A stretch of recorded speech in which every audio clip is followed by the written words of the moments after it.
The following is an HDNet original presentation.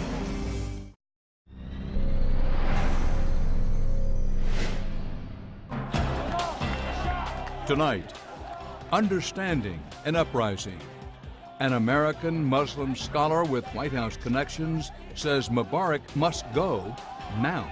If he stays till September, he has the time to regroup and create whatever circumstances he needs to maintain his grip on power.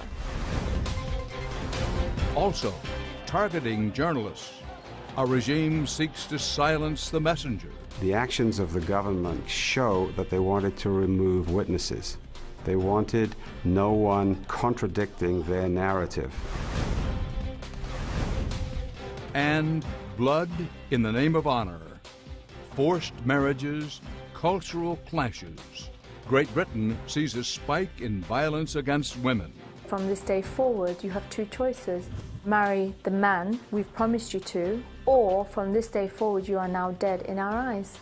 We'll bring you the news tonight on Dan Rather Reports.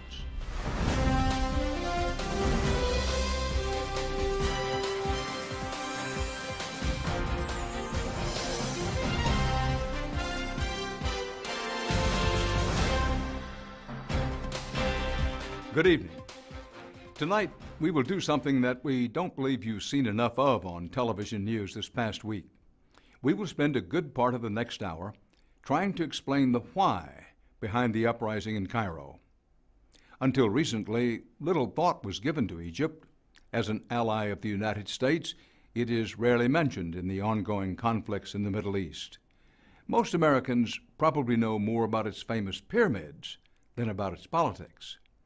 But as the violence subsides, at least for the time being, and political negotiations move front and center, our goal here is to provide perspective, what we in television call a wide shot, to more clearly understand what provoked the passions on the Nile. This is Tahrir Square, in the center of the Egyptian capital, Cairo, where hundreds of thousands of protesters gathered last week. Our reporter-producer, Willem Marks, has been in the square with his camera this past week, and these are some of the first high-definition television pictures of the protest. To grasp the extraordinary nature of these rallies, you need to know this. Egyptians have no legal right to public assembly. It was only the massive numbers that emboldened people enough to come out and openly criticize their own government. I am here with my people. I am here to support them against the most criminal government in the world. Dr. Morsi Mansour is Egyptian and works in Cambridge, Massachusetts. But his heart and home have always been in Egypt, where he was recently working on a healthcare project. But he stayed here, he says, to support his countrymen against President Mubarak and his allies. They destroyed the spirit of the Egyptian people for 30 years. They make the people afraid, coward. Most of the people lost their reality, their identity. They want to leave Egypt and not return back. These young people brought this spirit back, and most of the Egyptians want to return back their country. No one knows exactly why the protests started at this particular time. The Egyptian government certainly didn't see it coming when it did, and neither did the West. The storm from below among repressed masses has been boiling in Egypt for a long time. To comprehend this rage, you first need to know something about this country. With its 80 million inhabitants, the median age here is very young. 24 years old. Official unemployment matches that of the United States, just under 10%. But 90% of the unemployed are under 30, and having a college degree means you're actually less likely to find work. Educated people got nothing. I have 3 kids. They are out of they complete their university, but I'm very worried about their jobs. They don't have jobs, I know that. And they look on the streets and find some young other people They are very, very rich.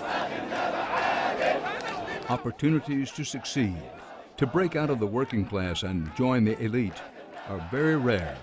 And combined with a heavy-handed government that is considered dictatorial and highly corrupt, it becomes clearer why so many people were rallying in the square.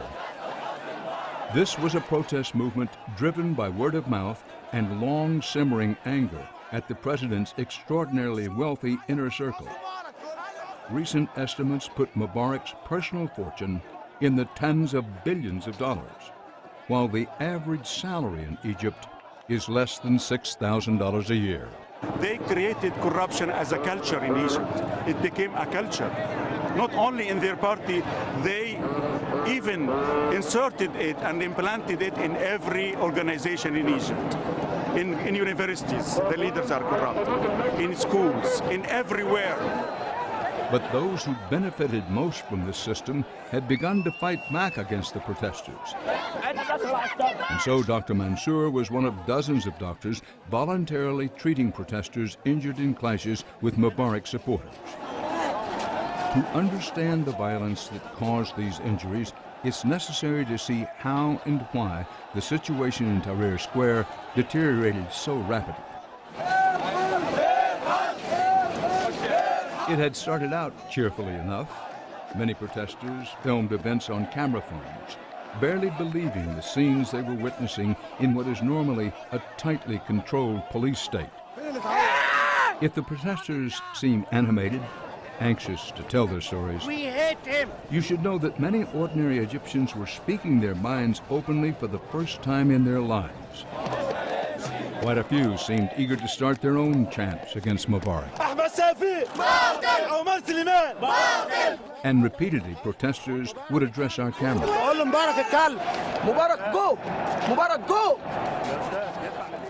Hosni Mubarak is only the fourth president in Egypt's 58-year history as a modern nation-state, and by far the longest serving. The former Air Force officer has ruled Egypt for more than 30 years, aided and abetted mightily by American money that has totaled more than $60 billion since he took power. Most of the money goes to Egypt's military, and it helped buy these tanks parked on Cairo's streets. People in the square were protesting Mubarak's rule. Those outside were supporting his decision to stay in power. They were kept apart by this barrier, initially a peaceful dividing line.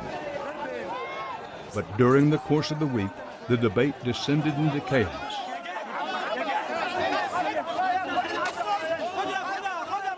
The Egyptian army had been keeping the protest peaceful, but when the army withdrew, all hell broke loose.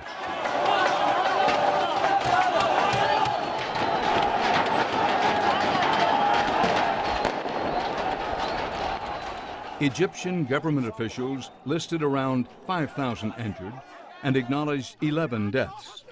But the United Nations estimated that the number of Egyptians killed is closer to 300. Tell the world that Mubarak is a criminal, is a murderer, is a robber. We hate him and his gang. Tell Obama, tell all the presidents in the world that Mubarak is a very, very criminal. Tell them. Protesters would occasionally identify someone they suspected of spying for Mubarak's feared secret police. Retribution was swift and oftentimes brutal. The clashes in Cairo.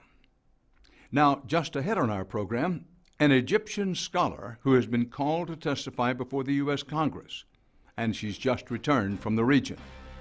You will hear her thoughts in a moment.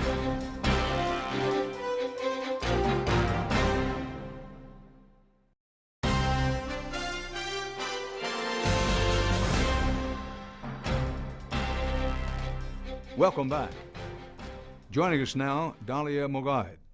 She was born in Egypt, but grew up in the United States and now has become a respected voice on Middle Eastern affairs as the executive director of the Gallup Center for Muslim Studies.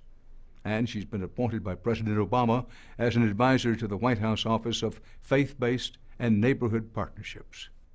Welcome. You're just back from the region. Assess for us now, if you will, as best you can, what has happened, what is happening in Egypt. What I'm seeing today in Cairo and in Alexandria and other parts of Egypt is something I didn't think I'd ever see.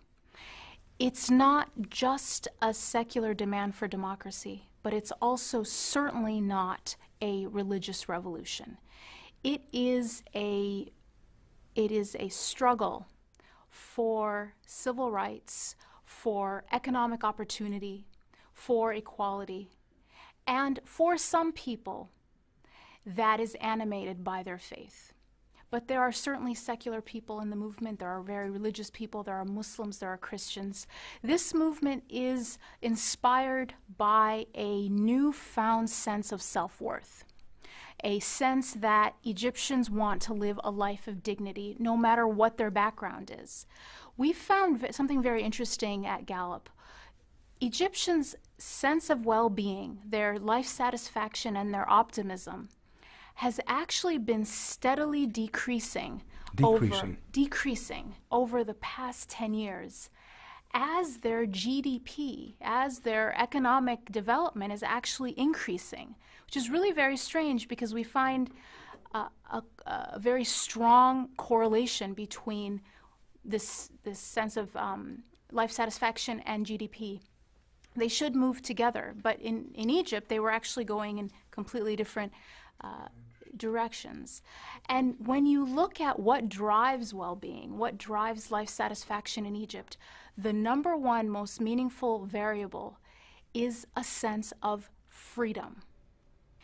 And so what we find in Egypt is that people's sense of lack of freedom was hurting, was diminishing from their sense of life satisfaction and hope. And at one point, it hit a critical mass. Any idea what made it tip that critical mass? You know, a lot of Egyptians will tell you that the government is corrupt and oppressive, but they used to just talk about it like they would the hot weather in the summer in Egypt. It was just something that was a nuisance, but you complained about it in a very inevitable way. But when people saw Tunisia, they realized that it wasn't just like the hot weather in the summer, that it was something that people could change. What about this theory that already started in Tunisia, it's gone to Egypt, and next we will see Jordan, Yemen, perhaps the West Bank go in similar directions? Do you subscribe to that theory? It's very hard to make predictions, and the last thing I'd want to do as a scientist is make a prediction I can't justify. What I do know is that from what we've seen in Tunisia and in Egypt, leaders in the region and around the world can no longer simply rule countries just through force and just through fear. It just doesn't work. People now, I think by watching what's happening in Egypt and in Tunisia, have lost their fear, have realized, have rediscovered a sense of self-worth that can't be controlled through fear anymore. They will have to listen intently to the needs of their people and make real reforms. If President Obama were in this chair and he said, I only have a few moments, tell me the one thing that I should do, what would be your suggestion? I would say that he should stand firmly with the aspirations of the Egyptian people, and that our national security and our long-term interests lie firmly with democracy, not with the false assurances of a dictator.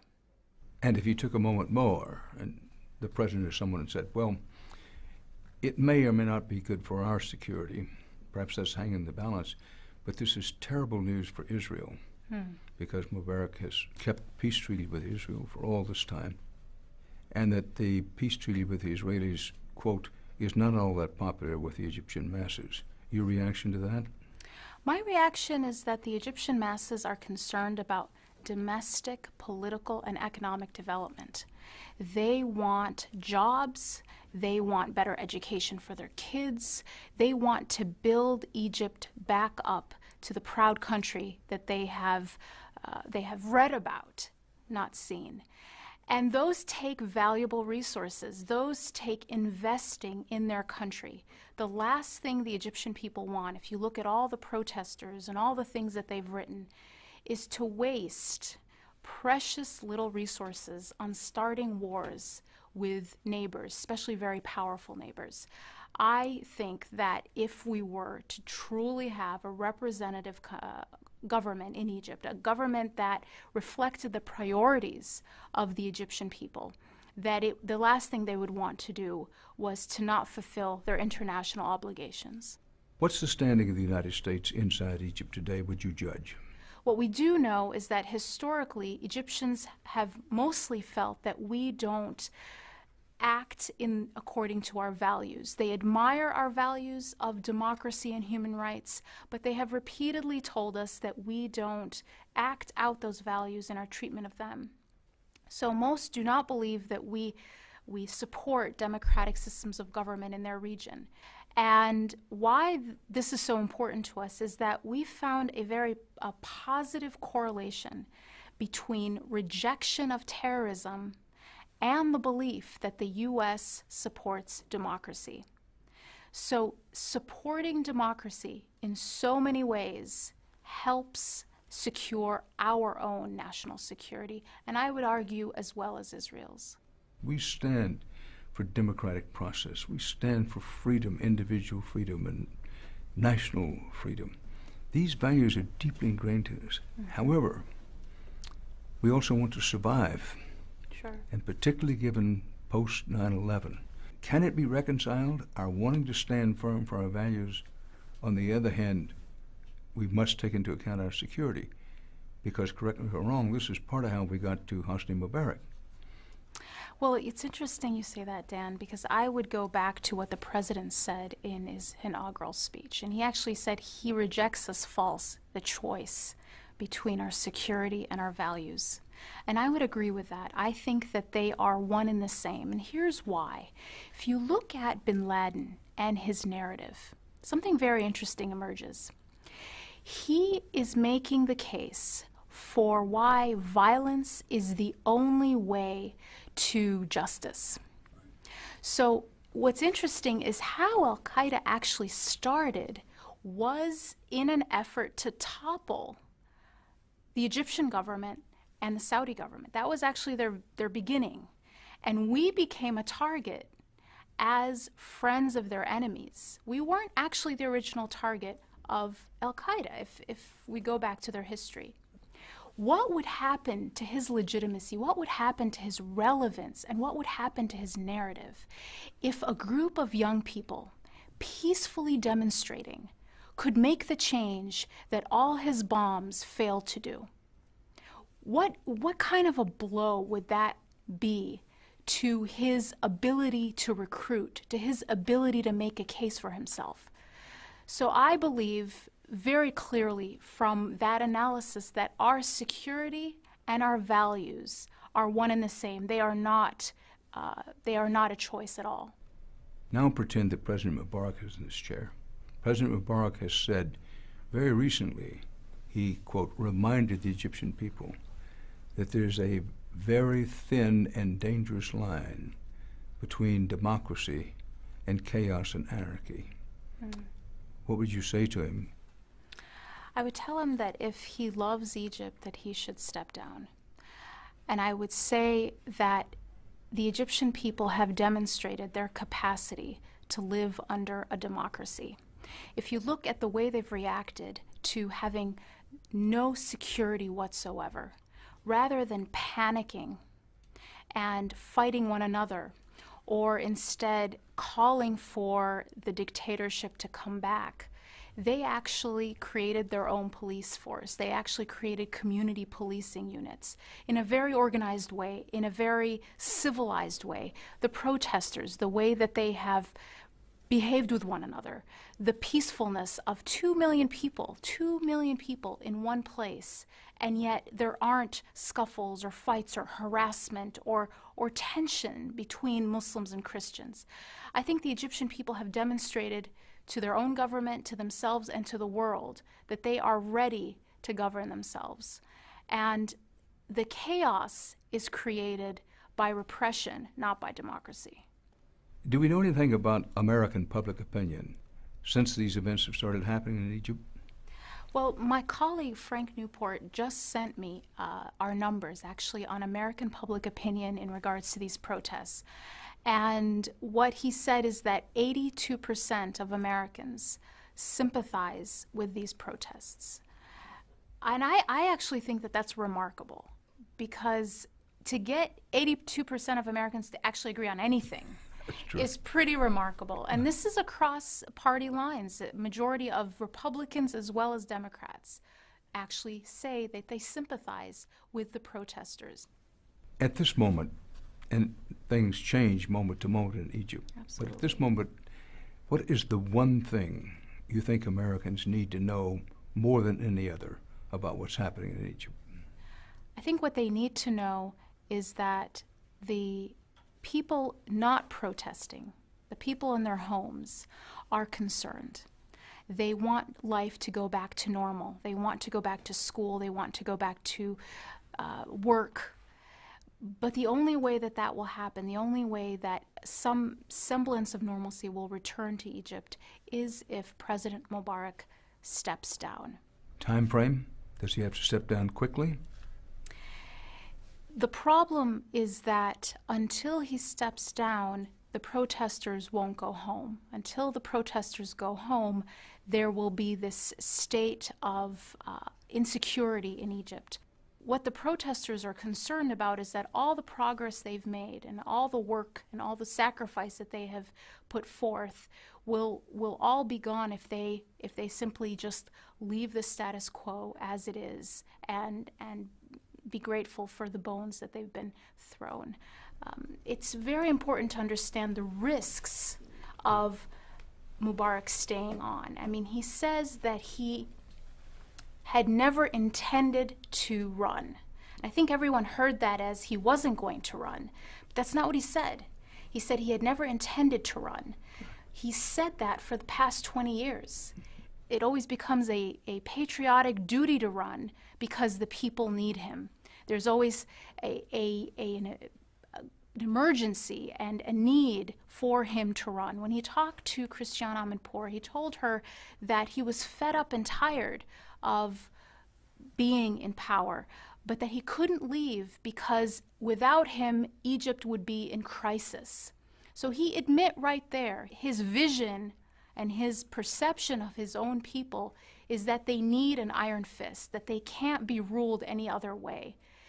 I think, Dan, that there's a real risk to President Mubarak staying on, even in a symbolic way, until September. What we found right after the elections that were widely seen as rigged in November and December is that immediately after the elections, the government uncovered a huge spy ring of Israeli spies operating in Egypt. You can actually track it after anything where the government is accused of doing something wrong and public opinion is starting to go against them. There's suddenly a national crisis that whips up populist sentiment and again solidifies people's support for the government. My concern is what crisis will have to happen for Mubarak to actually stay longer. If he stays till September, he has the time to regroup and create whatever circumstances he needs to maintain his grip on power. There is a real risk of what can happen and how much instability can be created in the country, because there is at least a critical mass of people in Egypt that simply will not accept the status quo. And so there's going to be this huge tension between someone's grip on power and that won't let go, and now a critical mass of Egyptians that won't accept it. Thank you very much. Thank you, Very Dan. enlightening. Thank you so much.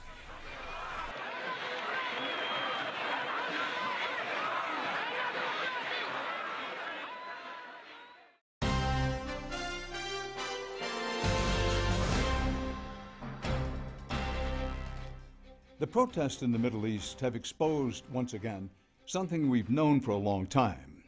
The world is no longer one of isolated cultures and nations. We are increasingly interconnected. British Prime Minister David Cameron recently ignited a firestorm of controversy when he said that his country has been too tolerant of multiculturalism.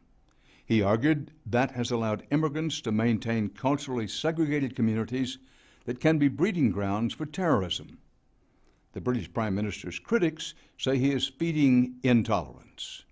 But there are calls for change that are coming from inside Britain's immigrant communities themselves, particularly from women. Tonight, you will hear several heartbreaking stories we uncovered during an investigation into the practice of forced marriage. It is a practice not limited to any one religion or nationality, but you will see how old notions of honor can lead to murder.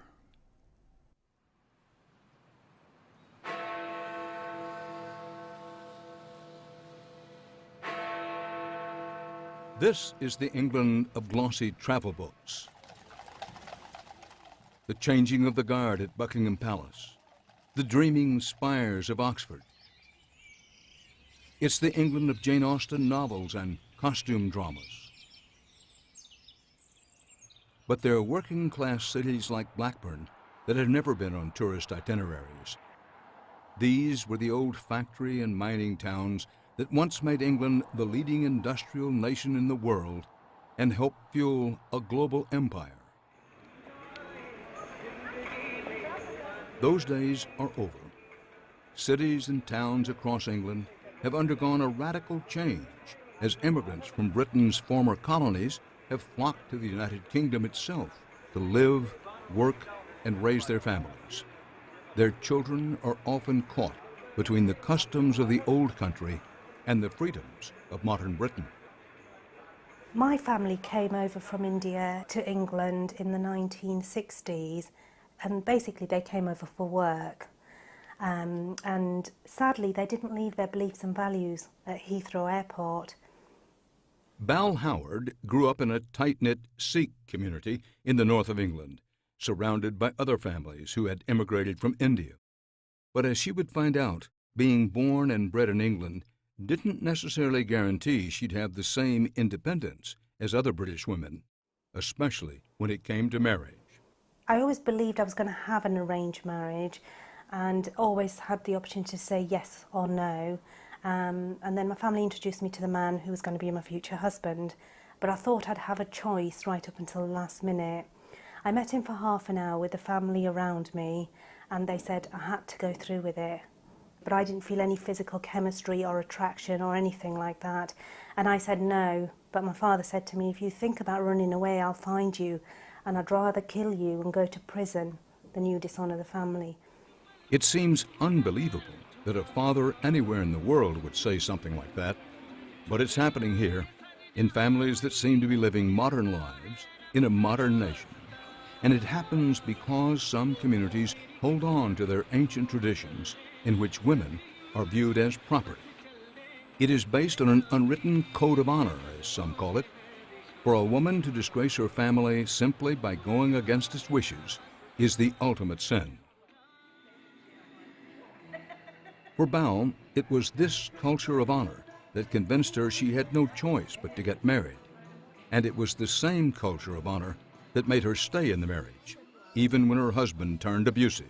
What followed was 8.5 years of emotional abuse, sexual abuse, and I didn't want to be with him, but every time I went home to the family for help, they'd said to me to go back to him and make it work forever, because it was your duty as a daughter to make it work, marriage is for life kind of thing. The violence Bal experienced was only made worse because, she says, her parents were colluding in the crime, forcing her back into an abusive relationship. This pressure from families can be so intense that some in Bal's position ultimately end their own lives. In fact, a 2008 study found that young South Asian women in the UK were almost 3 times more likely to commit suicide than their white counterparts. I thought, I don't want to kill myself, because that thought had often gone through my mind. I said, I actually want to live and I've got to get out of here, and nobody's going to help me, so I'm on my own. Morning, would it be possible to book a taxi? Bal is now happily remarried with a new life, but she says once you decide to flee, you become an outcast from your own community, and the persecution often doesn't stop there. As we reported this story across Great Britain, we found other women from immigrant communities who had fled their families, but still lived in terror. This woman, whom we'll call Maya, is living with her 2 sons in a government-funded shelter under a new identity. The marriage that my parents forced me into was a sham.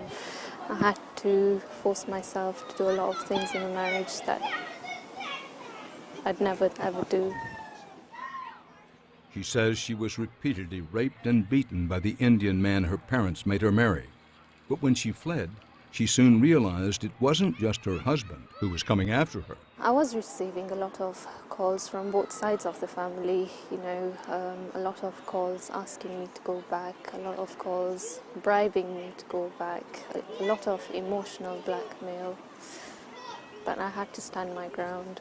Oftentimes, that's not so easy. British law enforcement told us there are networks of informants across the country, and South Asian strangers in a new city will rarely pass unnoticed.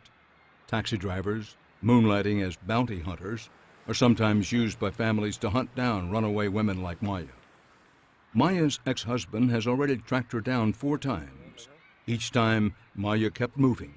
A new city, a new name. We agreed to protect her identity and to avoid disclosing her current location out of concern for her safety. My biggest worries are of being found out,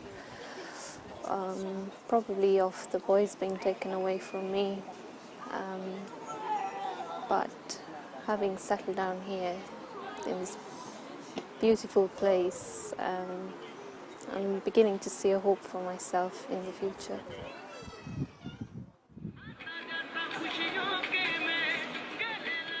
There is evidence to suggest that cases like Maya's are hardly rare, and that the problem is not limited to a particular religion or country of origin. From London's Indian Sikh neighborhood of Southall to the large Pakistani Muslim community in the small northern city of Blackburn, old cultural practices do not seem to be fading, even within families who have been in England for generations.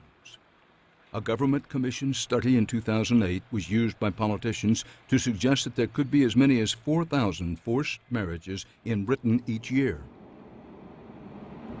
There is something fundamentally wrong here in Britain, where in 21st century Britain, we are still dealing with the barbaric practice of forced marriage. These are British-born subjects. I thought Britain stood for democracy, independence, and all those things. We're not talking about some third world country out there. This is England.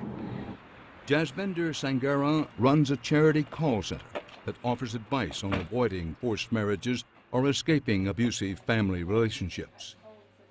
The mostly volunteer team here at Karma Nirvana fielded more than 4,800 calls in 2010. The callers here are often young and desperate women. Most are British citizens. The collection of clippings Jasbinder displays here is a constant reminder of the real danger of forced marriage faced by some children. Parents might even take them overseas to marry foreign men eager for British visas. In the callers' voices, Jasbinder often hears a version of her own story. I myself am a survivor of a forced marriage. I was born here in England. I don't know any other country bar England. This is home. I've never been to India. That's an alien country to me. I'm a British-born subject. I went to school here. But when I was at school here in the UK, I watched the majority of my sisters being taken out of British schools when they were 15 years old to marry strangers they had only ever met in photographs. They would disappear to the Punjab of India, come back as somebody's wife and daughter-in-law, and nobody in school blinked an eyelid and nobody asked any questions about their absence. When it was my turn, I was 14 and my mother presented me with a photograph of the man she told me I was promised to when I was 8 years old. And this is the first I've heard of it.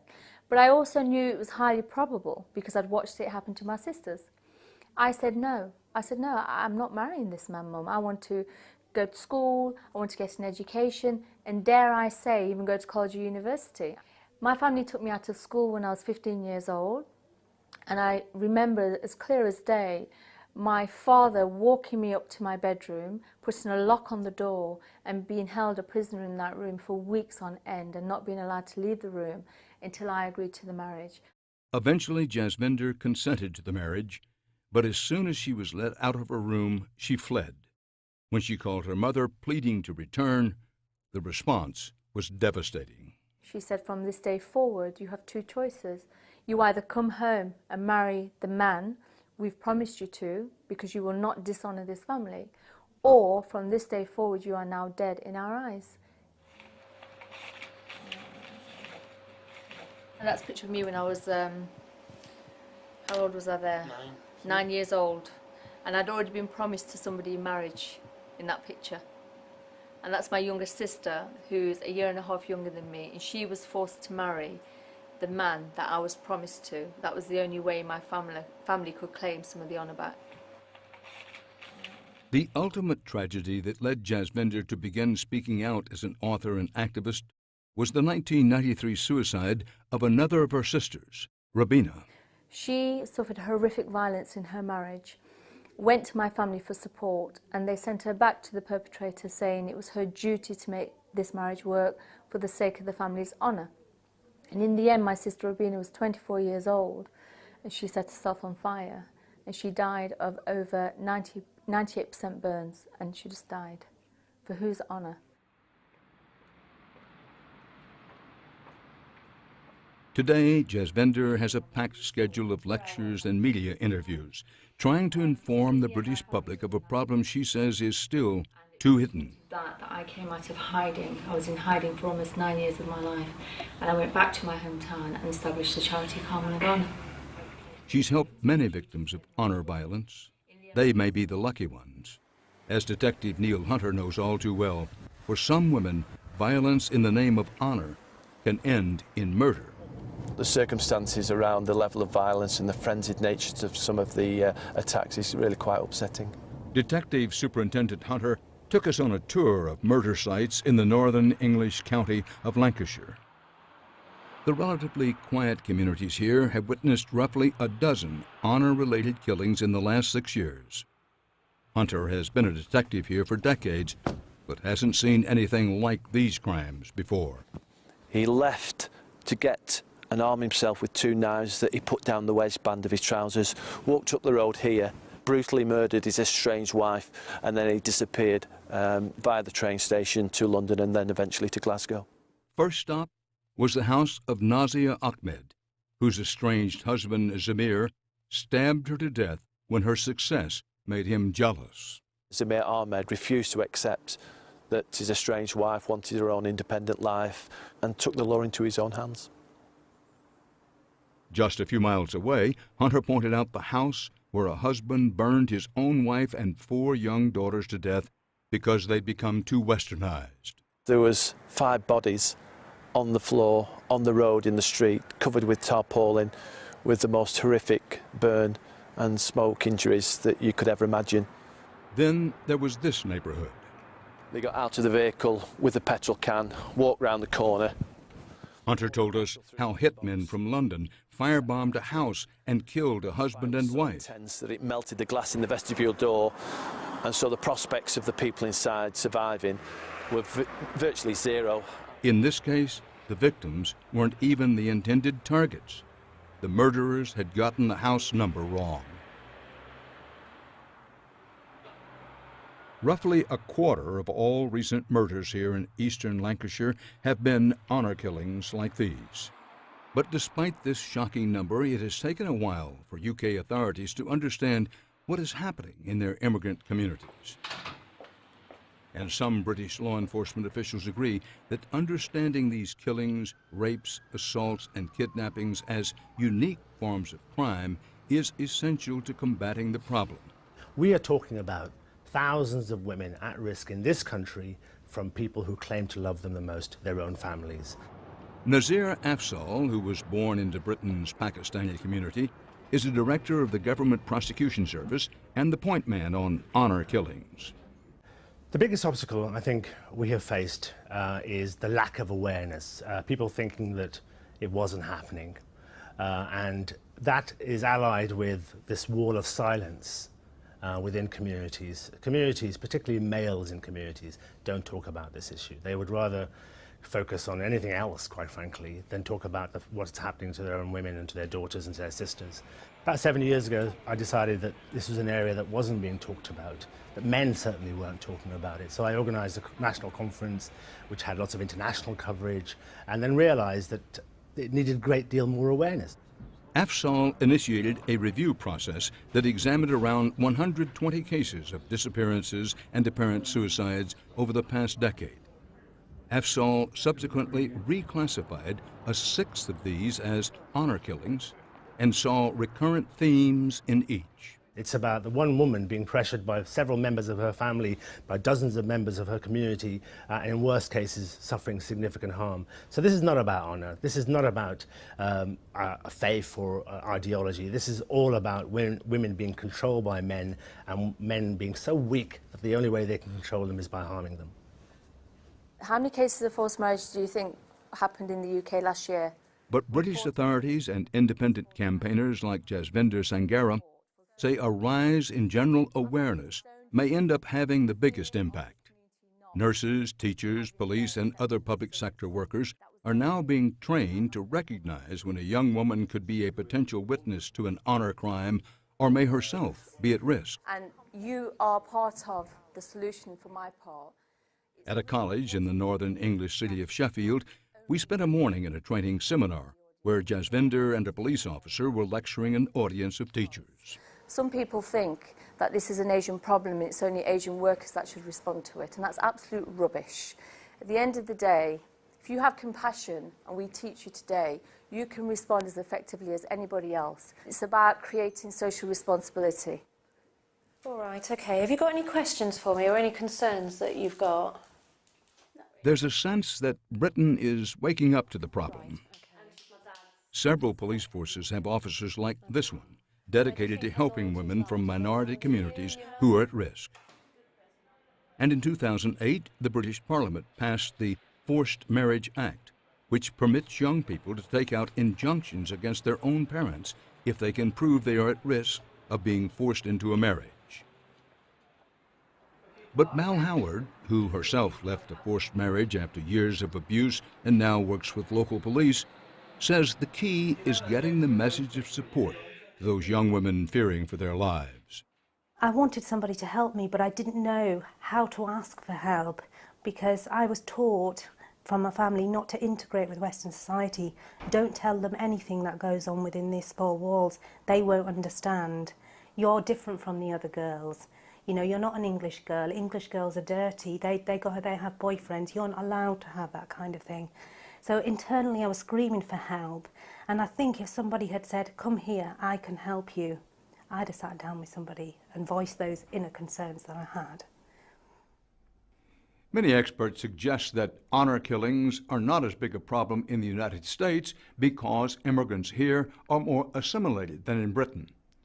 But perhaps we're also not connecting the dots. Honor killings can happen here. An Iraqi immigrant in Arizona soon will go on trial for running over his own daughter because he allegedly felt she was becoming too westernized. We'll be back in a moment.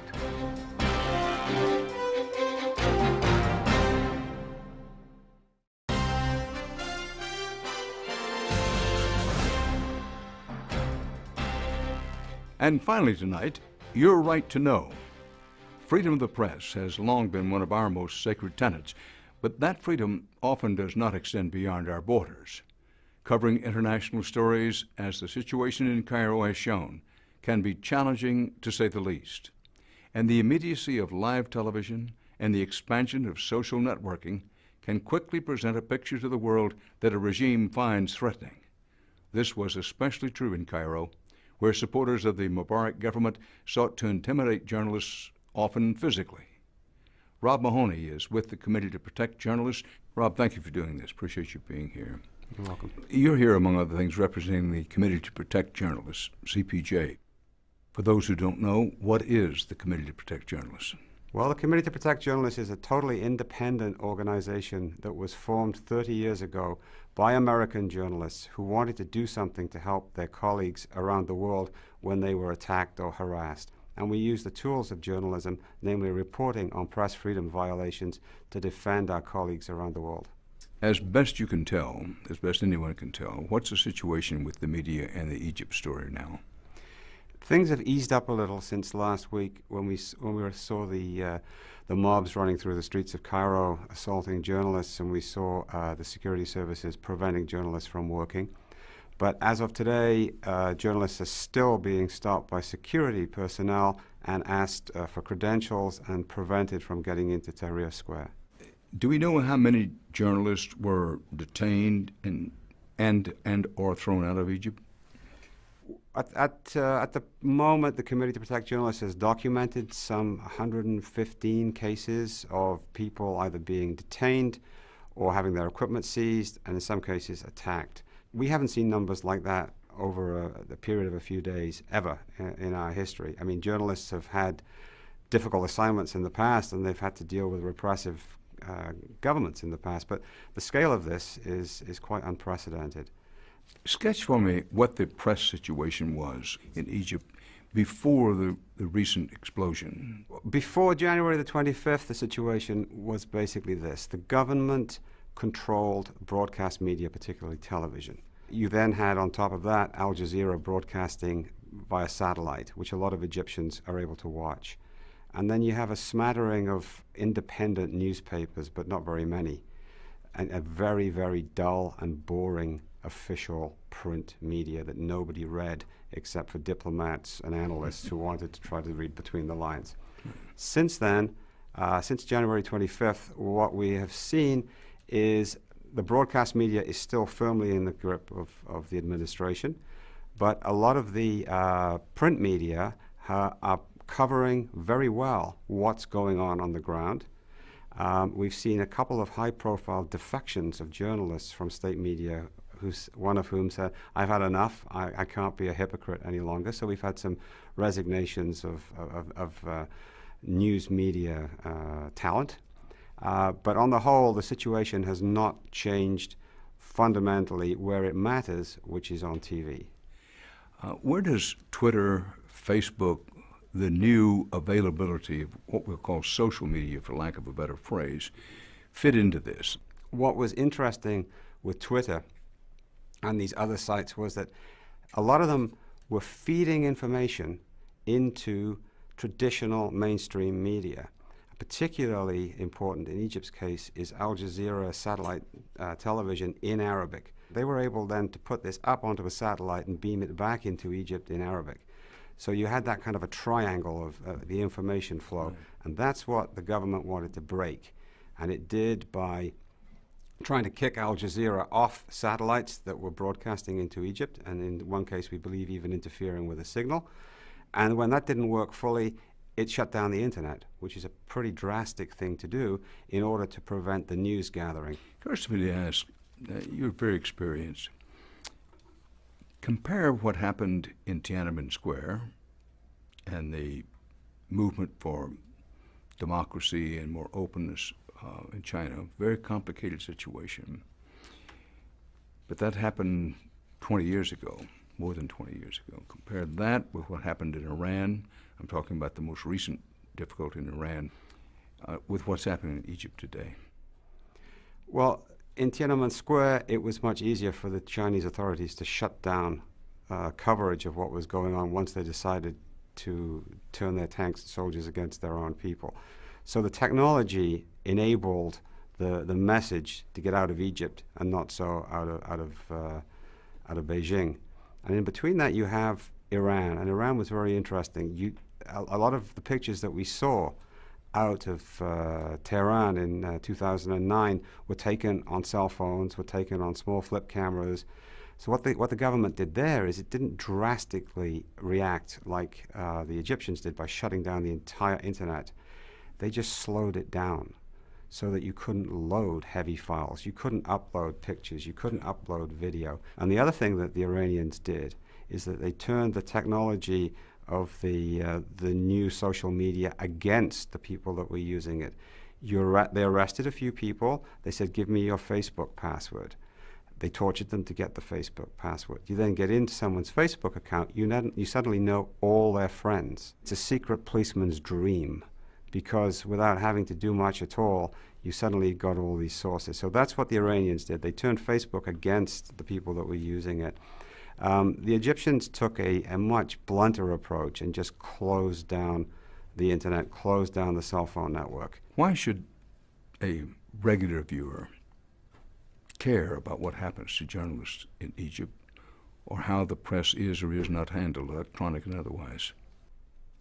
Well, journalists are there to hold those in power accountable by reporting on what they do.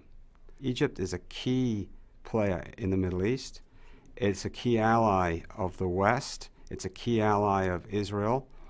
We need to know that what the government in Egypt says it's doing, it is doing. The actions of the government in Egypt over the last few weeks show that they wanted to remove witnesses.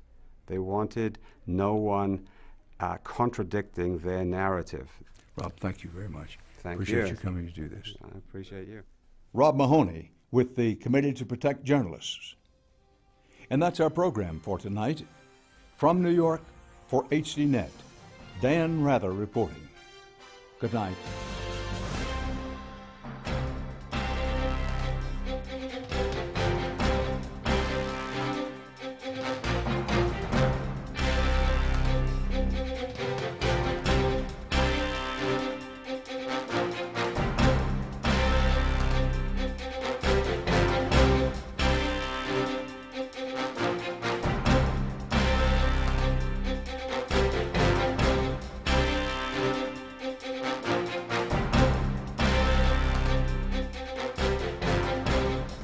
If you would like to add your name to an email list for information on upcoming programs, or if you would just like to send a question or comment, please email us at viewer@hd.net.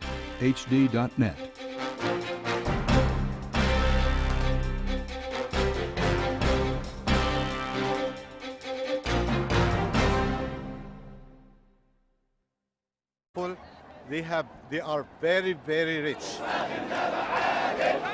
Opportunities to succeed, to break out of the working class and join the elite are very rare, and combined with a heavy-handed government that is considered dictatorial and highly corrupt, it becomes clearer why so many people were rallying in the square. This was a protest movement driven by word of mouth and long-simmering anger at the president's extraordinarily wealthy inner circle. Recent estimates put Mubarak's personal fortune in the tens of billions of dollars, while the average salary in Egypt is less than $6,000 a year. They created corruption as a culture in Egypt. It became a culture. Not only in their party, they even inserted it and implanted it in every organization in Egypt. In universities, the leaders are corrupt. In schools, in everywhere. But those who benefited most from this system had begun to fight back against the protesters. And so Dr. Mansour was one of dozens of doctors voluntarily treating protesters. They want to leave Egypt and not return back. These young people brought this spirit back, and most of the Egyptians want to return back their country. No one knows exactly why the protests started at this particular time. The Egyptian government certainly didn't see it coming when it did, and neither did the West. The storm from below among repressed masses has been boiling in Egypt for a long time. To comprehend this rage, you first need to know something about this country. With its 80 million inhabitants, the median age here is very young, 24 years old. Official unemployment matches that of the United States, just under 10%. But 90% of the unemployed are under 30, and having a college degree means you're actually less likely to find work. Educated people got nothing. I have 3 kids. They are out of they complete their university, but I'm very worried about their jobs. They don't have jobs. I know that. And they look on the streets and find some young other people. We'll bring you the news tonight on Dan Rather Reports.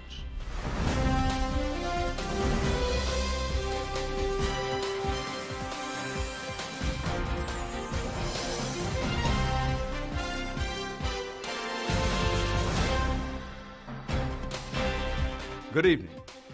Tonight, we will do something that we don't believe you've seen enough of on television news this past week. We will spend a good part of the next hour trying to explain the why behind the uprising in Cairo. Until recently, little thought was given to Egypt. As an ally of the United States, it is rarely mentioned in the ongoing conflicts in the Middle East. Most Americans probably know more about its famous pyramids than about its politics. But as the violence subsides, at least for the time being, and political negotiations move front and center, our goal here is to provide perspective, what we in television call a wide shot, to more clearly understand what provoked the passions on the Nile. This is Tahrir Square, in the center of the Egyptian capital, Cairo, where hundreds of thousands of protesters gathered last week. Our reporter-producer Willem Marks has been in the square with his camera this past week, and these are some of the first high-definition television pictures of the protest. To grasp the extraordinary nature of these rallies, you need to know this. Egyptians have no legal right to public assembly. It was only the massive numbers that emboldened people enough to come out and openly criticize their own government. I am here with my people. I am here to support them against the most criminal government in the world. Dr. Morsi Mansour is Egyptian and works in Cambridge, Massachusetts. But his heart and home have always been in Egypt, where he was recently working on a healthcare project. But he stayed here, he says, to support his countrymen against President Mubarak and his allies. They destroyed the spirit of the Egyptian people for 30 years. They make the people afraid, coward. Most of the people lost their reality, their identity.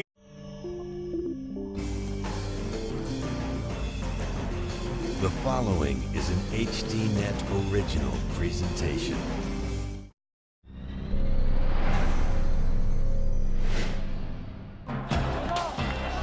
Tonight, Understanding an Uprising. An American Muslim scholar with White House connections says Mubarak must go now. If he stays till September, he has the time to regroup and create whatever circumstances he needs to maintain his grip on power. Also, targeting journalists. A regime seeks to silence the messenger. The actions of the government show that they wanted to remove witnesses. They wanted no one contradicting their narrative. And blood in the name of honor. Forced marriages, cultural clashes. Great Britain sees a spike in violence against women. From this day forward, you have two choices. Marry the man we've promised you to, or from this day forward, you are now dead in our eyes.